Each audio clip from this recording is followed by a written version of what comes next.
हाय संग मैंने good afternoon. आज मध्याह्न भोजन आमर कौन आइटम है आसन देखिए ये भात।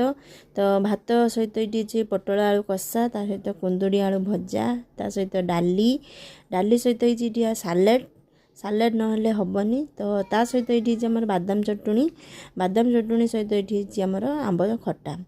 आम तो ये आइटम है आज समस्ते ये खाई बसीगले आमर बाबू आसिक भी खाई सारे तापर आम बसु समस्ते खावाई। आपण कौन कौन आइटम है आज कमेंट मध्यम जनइबे। आसतु खाइबा प्रथम मोर फास्ट बाइट नबा आम पोटल आलू तरकारी सहित भातर। तो आज आमर पूरा भेज उपरे तो मु भी फास्ट बाइट खाइबी। तो खाई देखिए केमती लगुच। तो बहुत टेस्ट लगुला पोटल आलू कषा। आपण मैंने खाई भी एंजॉय करंतु।